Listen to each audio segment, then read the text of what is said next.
No último vídeo nós descobrimos que computadores não pensam, eles apenas seguem instruções. Mas isso levanta outra pergunta. Onde essas instruções ficam? Quem as executa? E como todas as peças do computador conseguem trabalhar juntas? Mas fica tranquilo, no vídeo de hoje vamos abrir o computador e você vai entender de uma vez por todas essas questões.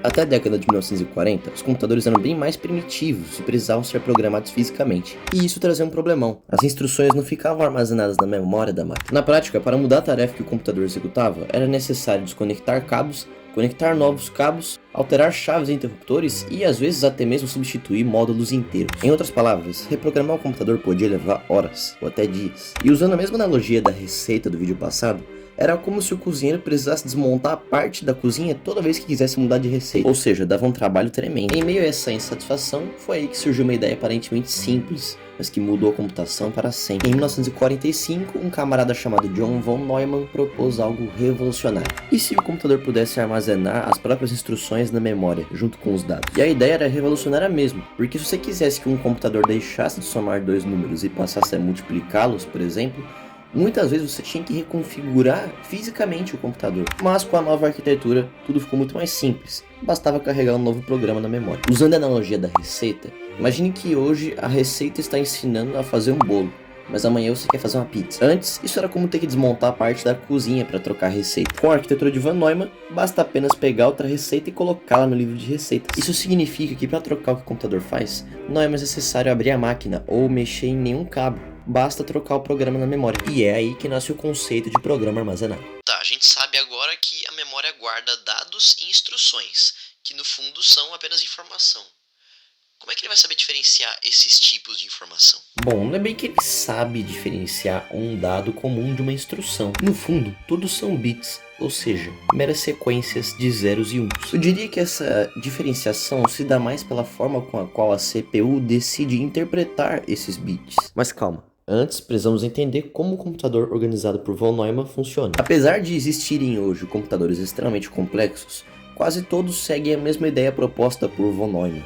4 principais componentes trabalhando juntos: dispositivos de entrada, a memória, o processador e dispositivos de saída. Tudo começa com os dispositivos de entrada, responsáveis por enviar instruções ao computador. São eles, por exemplo, teclados, mouses e microfones. A instrução enviada é armazenada na memória, que funciona como uma grande estante. É nela que ficam armazenados tanto os dados quanto os programas. E se a memória é uma grande estante, o processador é o funcionário que pega um papel, lê o que está escrito e executa a tarefa. No caso, seria as próprias instruções vindas dos dispositivos de entrada. Dentro do processador, temos dois grandes núcleos: a unidade de controle e a unidade lógica e aritmética. A unidade de controle orquestra todo o funcionamento do computador. Ela está sempre buscando instruções, interpretando e dizendo aos demais componentes o que fazer. Já a unidade lógica e aritmética é quem faz as operações lógicas e aritméticas. A maioria delas baseadas em somas, subtrações e comparações. Se existe alguma conta acontecendo dentro do computador, muito provavelmente é a ULA que está fazendo. E por último, mas não menos importante, temos os dispositivos de saída, que vão meio que mostrar o resultado da instrução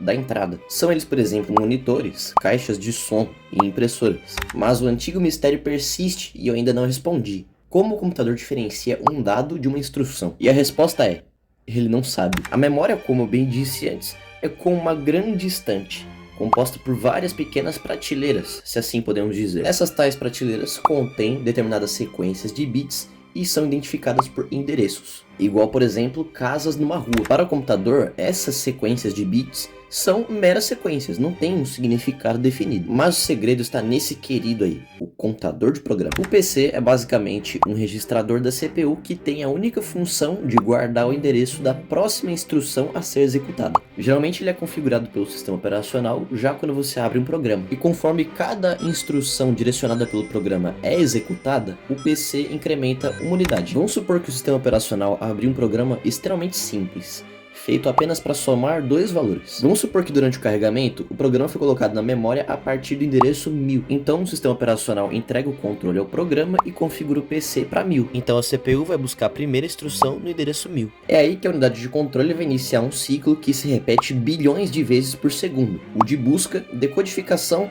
e execução da instrução. Como o PC foi configurado para 1000, a unidade de controle deverá buscar a instrução no endereço 1000. E assim então ocorre a primeira etapa. Depois temos a etapa de decodificação. A unidade de controle vai decodificar os bits dessa instrução do endereço 1000, que vai dizer para carregar o valor do endereço 5000. E por fim, a execução. A CPU vai, portanto, guardar o valor 12, que está guardado no endereço 5000. E depois da execução, já sabemos disso, o PC é incrementado em uma unidade, e então a unidade de controle vai interpretar a próxima instrução, do endereço 1001.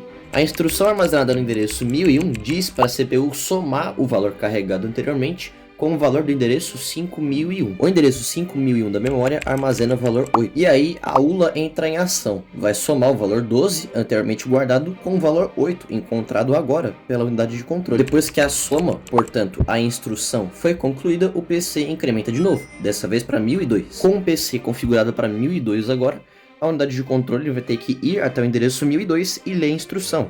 E lá, a instrução é a de guardar o valor obtido dessa soma no endereço 5002. Depois que o processador grava o valor 20 no endereço 5002, o PC incrementa de novo, dessa vez para 1003, e então a unidade de controle deverá consultar o endereço 1003. E lá, a instrução decodificada é a de encerramento. E assim então o programa é encerrado, lembrando, em questão de milissegundos. Agora, percebe uma coisa importante: o computador nunca tentou olhar para a memória e tentar descobrir o que é um dado e o que é uma instrução. Ele simplesmente começou no endereço indicado pelo PC. Quando ele encontrou uma instrução que dizia para buscar o valor do endereço 5000, aquela sequência de bits passou a ser tratada como um dado. Ou seja, uma determinada sequência de bits não nasce sendo uma instrução ou um dado. Quem determina isso é o contexto em que ela é lida. Bom, perfeito, né? Tudo que eu já falei. Mil maravilhas. A CPU pede, o contador de programa aponta, a memória entrega. Uma dança sincronizada. Mas é exatamente aqui, nessa separação física entre memória e CPU, que nasce o maior drama da história da computação. O chamado gargalo de von Neumann. O que acontece é que a CPU evoluiu e se tornou literalmente um monstro ultra veloz, operando na escala de bilhões de operações por segundo. Só que a memória e a estrada física que liga as duas, os barramentos, não conseguiram acompanhar esse ritmo. O resultado? O processador passa uma quantidade massiva de tempo ocioso, literalmente de braços cruzados, esperando a próxima informação chegar. Para você entender como isso é bizarro na prática, vamos imaginar a seguinte cena.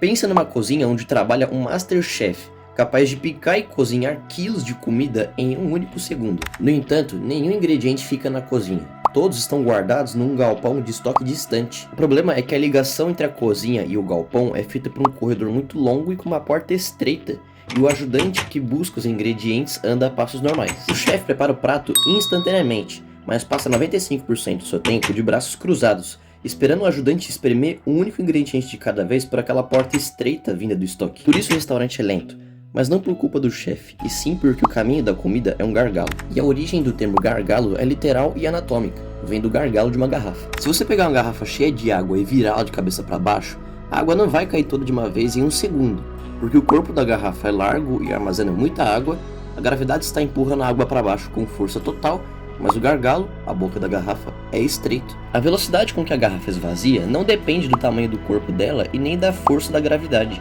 Depende exclusivamente do diâmetro daquela saída estreita. O gargalo dita o ritmo do sistema inteiro. No caso da arquitetura de von Neumann, essa analogia é perfeita justamente porque o corpo largo da garrafa é a memória, que processa toneladas de dados, a força total é a CPU, que processa bilhões de coisas por segundo, e o gargalo estreito é o barramento. Não adianta nada a CPU ser infinitamente rápida e a memória ser gigantesca, se a boca da garrafa por onde elas conversam só deixa passar um pouquinho de informação por vez. E não adianta você colocar um processador 10 vezes mais rápido se o canal por onde os dados passam continua igual.